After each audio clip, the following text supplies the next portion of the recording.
Before we get into the Nabers comments, which I had a major issue with, did you have an issue with Dable going for 2 when he did, down 24-16 with 9 minutes roughly left in the game? I don't love chasing. I get it, though. Right. How many times are you going to be in that position with this offense? Right. I understand it, but they're 0 for 5 with these 2-point conversions. So that's kind of my thoughts on it. With a normal offense, I get it. I don't think it's a bad play. Yep. With their offense, it is a bad play because they cannot score, and they're not good with the 2-point conversions. All right, now that we got that out of the way, did you hear Malik Nabers' comments? I know you love Nabers, but this is now the second time. I did. So 2 things bother me about Nabers. A few weeks back, he's talking about I was open, blah, blah, blah, throwing his teammates under the bus. You can't do that. You're a rookie, dude. You're a rookie. You haven't accomplished anything yet. So that was a problem. And then yesterday, listen to this from Malik Nabers after the game where the Giants again disappoint and lose at home to a division opponent. Home call plays, so I don't know. I mean, when you run the clock out in the first half, you're scratching in the second half to try to score points as many as possible. As an offense, you got to be versatile. You got to be able to run. You got to be able to pass. You can't pick between half and half what you want to do. But like I said, I'm not the play caller. Okay, well, who is the play caller? That's the coach. You can't say that about your head coach. I don't care how high you were drafted or how much talent you have. You can't say that. It's selfish. This is Odell Beckham type stuff that Malik Nabers is now getting himself into. Not to mention, I don't know if you saw this, BT, and I forget at what point in the game it was. And I watched the game multiple times yesterday because I watched the first half live, then I had a pause and I came back home, watched it again afterward, make sure I didn't miss anything. He's on the sideline, hamming it up in the game with his former teammate, Jaden Daniels. Multiple times. I saw it. What is Malik Nabers doing? So forget the Giants' loss, forget their crappy record, forget Daniel Jones. I don't have it in me anymore to get worked up about that. We all know where it is. My issue is with Malik Nabers, the number 1 pick, the franchise changer. Their offense stinks. Nabers is the focal point of that offense. And not only is he not producing, and you can pick the reasons why, he's running his mouth and he's having fun with his former college teammate on the sideline. That, to me, unacceptable behavior. We saw this early on with Odell Beckham Jr. Nobody did anything about it. We saw how that ended. They better get to Malik Nabers now. Dable is the head coach. The owner said he's not going anywhere. Stop this garbage with him running his mouth after these games. Well, the owner said he doesn't anticipate any changes after the season, and I always circle that word anticipate. That goes back to an advanced showing, like the showing for the documentary for his dad, obviously, Mr. Mara. Yes. All right, so the Giants have a world of problems here. Now, Malik Nabers is on the list. I don't think he's atop the list, but it doesn't look good. And this is on the heels of a couple of weeks ago, Deonte Banks checking out of a tackle on Jalen Hurts. That's why every time it comes up, the Dable, Shane, job security conversation, while I'd like to see them come back, let me ask you a question. Yeah. Who's the worst team, literally, in the NFC right now? Well, the Saints just fired Dennis Allen. They lost 7 straight. It's not the Saints. It's not even the Carolina Panthers based on tiebreakers. Go to whatever website, whether it's ESPN.com, NFL.com, CBSSports.com, and look at the expanded standings in the NFL, and the Giants are 16 out of 16. They are 0-4 in the division. They have a negative 63-point differential. Young players like Banks are, I guess, efforts optional, and I do think Nabers is a really good kid. I do. But they now there's this freedom for him to weigh in on, how they're playing, and that's an awful look with Jaden Daniels. I agree. Giants have problems. I don't know how else to dress this up. They don't have the quarterback of the future. I don't know that they have the coach of the future. And there's just a multitude of things now that are coming together. And the bad news for Dable and Shane is that they're picking up velocity. I'm telling you right now, if they win 2 more games the rest of the season, we're not having the conversation that they might have to make some changes. And the problem that they have is that the fans are going to want them to start losing more games. Yep. Now, the tank thing is a real thing. They're not going to want to lose, but that's what the fans are going to want. And I don't think they're going to end up with 2 wins. Here's the thing that's frustrating about that. You think they're going to win with less or fewer than 2? I think they're going to win more games. All right, go ahead. They should have won that game again yesterday. Didn't. Good God, how many weeks has got to be the same thing? They go in. Here's what I love about Dable and why I believe in Dable. The game plan is always the right game plan going in. Maybe not always, but the majority of the time, it is the right game plan to go against the opponent he is playing that day. That's why they're in these games, even though they don't have as much talent as the other teams. The game plan's the right one. Run it down their throat. They're running the football down Washington's throat. They don't have to throw it in the first half. The damn defense, Deontay Banks, what has happened to him? I don't understand it. Good God. Their defense is supposed to be better. If their defense was better yesterday and Daniel Jones doesn't have to turn on, again, there are many reasons for it. They can't tackle anymore for whatever reason on defense, but that's a game where they could have won another winnable game off of the Pittsburgh game. They've played two horrible games all year. The opener against Minnesota and then the Philly game. Those to me were the horrible games. Every other game, you can make a case for them winning. The problem is, BT, they've lost all these games. 2-7, 2-7. Yep. It's infuriating. Yep. They should be better than this. I'm not so sure they should be a lot better than this. And there's different types of 2-7, Sal. There's 2-7s where you know that you got your quarterback of the future, what makes it a little more palatable to sit through these, weekly, either an ass-kicking or mystifyingly odd loss, like not having a kicker. The first time you played the Commanders, I'm not saying they're getting drilled 40-3 every week. They're not. There's an element of competitive football here. But the Giants, to me, I don't know who the hell they are. It's the same song and dance. What's the identity? Well, the identity for a while was defense.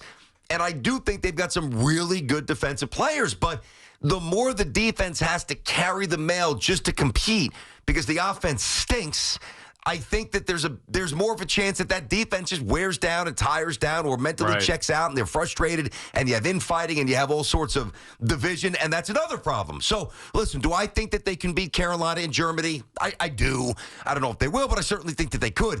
And then what's the early line on that? Hop, look that up. I'm curious. That's a good question. Then you get to the bye week. All right, then you got Tampa, and people will tell me, well, they could beat Tampa. I don't think that they will. And then people will tell me that they could beat Dallas on Thanksgiving Day, even because Dak is hurt and I don't think they'll win that game either. New Orleans after that, just fired Dennis Allen. I know. Those are the games that I think they got a chance to hang around and maybe steal. Certainly Carolina. If you can't beat Carolina, it's absolutely over, man. I mean, I don't mean in terms of playoffs. I mean in terms of everything. But look at the last four games. The Ravens, not winning. In Atlanta, not winning. Colts, I thought that was pretty winnable. The Colts, I don't know. And then at Philly. And the Philadelphia Eagles record will not be good enough where I don't think, in terms of conference supremacy, where they have the ability and the luxury of resting their guys, which makes that, in all probability, an ass-kicking. So just think about the way that and that could be an ass-kicking, because Saquon's going to want to do more damage. It's down in Philly. The Giants are going to be a beaten, bloodied mess at that point. Who knows where their spirit and their professionalism is and their conviction. They're massive problems for the Giants. They've got maybe 5 winnable games left the rest of the way. And of those 5, if they're winnable games, they need more than that. They need at least 3. By the way, they are 4.5-point favorites over the Panthers in Germany. They should win that game. But still, it's just frustrating watching this team. To me, the biggest issue is still Daniel Jones. But how much longer can I defend Dable and the game plan, which I really do believe in? You saw it play out again. Everybody on, Washington's great and this and that. And I thought Washington was going to be good going into the year. But let's not put them, in the Super Bowl just yet. They could have been beaten twice by the Giants. And both times, the Giants laid the egg and blew these games. Close games, winnable games. For one reason or another. And it just continues to happen. The Bengals, same thing. The Steelers, same thing. The Cowboys, same thing. Okay, come on. His Dable's record, while his game planning, I think, is great, and while I think he can be a good coach, he's 2-7. Yep, and last year was not pretty. All right, so let me ask you this. Now, this is, I think, really, if you boil it down, this should determine how you feel about moving forward beyond this year with their coach and obviously Shane. I'll lump them together, right? Even though I might not, but I do for this conversation. Are they, now, these narrow losses, is Dable coaching them up to the point where there's such an overachievement based on a dearth of talent that we should credit that? If you had a scrub, I don't know, if Adam Gase was coaching them, or more of a Jess Shermer, or one of those clowns, McAdoofus. If one of those guys was coaching the Giants, right, Ray Hanley, are they 0-9 or 1-8, but their per game deficit is minus 17? They're getting their doors blown off. The answer very well could be yes. It could be. But it could be no. Are they losing these tight games because Dable is making mistakes? Maybe it's both, actually. But I don't know what they're good at. I think what he's been able to do in his 3 years or 2+ years with Daniel Jones at quarterback is more of a credit to him than anything else. That's how I feel about it. Butch is calling from Briarcliff. What's up, Butch? Yo, how's it going, guys? Thanks for taking the call.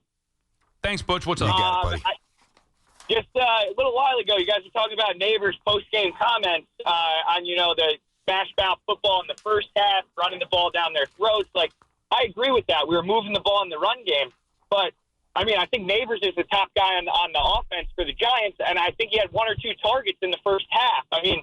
Do you guys agree with Dayball's decision-making there we go down in the game, we get a turnover, and then he continues just running the ball. But Butch, hold on a sec. That's not our initial contention. We started this conversation basically telling Malik Nabers to understand that you're a rookie. Now the other aspect is he wrong? Well, I could say that it's immaterial because he's probably not wrong in terms of no targets early, but you're a rookie. He's not the play caller. He's a rookie wide receiver. He should shut his mouth and not question the coach. Answer the questions, take some accountability, say we're not good enough, I don't know why, I wish we were better. You don't throw the head coach of your team under the bus. Yeah. No, I get that. I think that's fair, too. I get his frustration. As a fan, I'm frustrated that he's not getting the ball. I think he gives us the best chance to win. I'm sitting there thinking, what the hell is Dayball thinking? Just, we got a guy who played receiver last year at running back. He's not, Derrick Henry. Like that. You can give him the rock. Butch, did the Giants run the ball effectively yesterday in the first half? No, absolutely. It was working great. Okay, so then why would they? And thank you for the call. So why would you guys, let's not overthink this here. Simplify. The Giants were running the football down the throats of Washington. Their quarterback is Daniel Jones, who has issues throwing the football. Why would you throw it? It was working. It's working. And it wasn't really pretty to watch necessarily, but I didn't have an issue with it when I was watching it. It was the right, and that's why I say he's game planning properly. No, they had the right thought. We're going to run the football at him. Also, try to control the clock, keep them off. If you could, Tracy looks like a stud. Yeah, he is. If you can, I know Saquon's doing backflips and all this stuff. Like, it's great. The Giants run the football this year better, more consistently than I've seen in many years. There's fewer big losses, if you notice. Correct. Yeah, maybe less game-breaking plays, but more consistent chunks on the ground. That's driving the football. That's how you run the football, not running to the line, -4, -3, boom, break one for 60. Yep. And everybody goes nuts. I'm not trying to diminish Saquon Barkley. The Giants' running game is better and more consistent than it's been. They don't have a quarterback. And I'm not saying Nabers is not a good player. Obviously, he's got great talent. I'm not saying I don't want him. I have him on my fantasy team. I want him to score a lot of points, too. You don't talk out like that as a rookie. And this is repeated with Nabers. You know what it probably comes down to? There just doesn't seem to be a lot of leadership there. Forget about the coach. But is that on Dable? Well, no, I'm going to push him aside for a second, within the ranks of players. Because of Deontay Banks. Yeah, think about this. If you're a Giant, if you're Daniel Jones, now he won't do this because this is not his personality. And I don't mean to light the kid up. I do think Malik Nabers is different than OBJ. That's my personal early read, I do. And I'm going to give him a chance to learn from mistakes. And I think he's a good kid who wants to win, a little frustrated. All right, figure it out. Stop throwing your coach under the bus. But if that's a team with real leadership, do you think that Nabers is not getting a legitimate talking to when everybody sees him conversing with his former college teammate? Right. Somebody's got to take issue with that. That's not flying here. This is not the East-West Shrine College All-Star game. This is the NFL. Right. So forget about even what he says about the head coach. His actions. Yes. What are we doing here? Victor is calling from Harlem. What's up, Victor? Hey, thanks for taking the call. Just real quick. Daniel Bellinger, Jalen Hyatt, Evan Neal, and I'll even throw Deontay Banks in there now. What do all these guys have in common? They're in year 3 or younger, and yet there's already problems. The first 3 I named, they don't even see the field. So let me ask you this. Do you think it's more on Dable and the coaching, first off, not allowing them to progress and having too short of a leash on them? Or is it Shane not drafting the right guys? And to be honest with you, I don't know what's worse, especially if we're going into year 4 and these guys are gonna be drafting our hopeful future franchise quarterback. It's fair. Sorry, Victor. Victor, good call. It's fair. This is not, let's just take out the target and put it on the head coach's back. This is a conversation that I fear is going to get more and more pertinent as the year goes on. It's not going to get much better. It's only going to get worse. And then the question that Victor just asked us, and by extension our audience, based on where they are roster-wise and the people that they brought in under Shane, and now the lack of development under the coach in most spots, you can't ignore that. I would implore Mara and Giants ownership to stay the course. I need to see more from Shane, but I still believe overall in Shane and Dable. Stay the course, regardless of how rocky things get here. They need a real quarterback. It's not fair to properly evaluate a general manager in 2.5 seasons while he had some misses, but they need a real quarterback.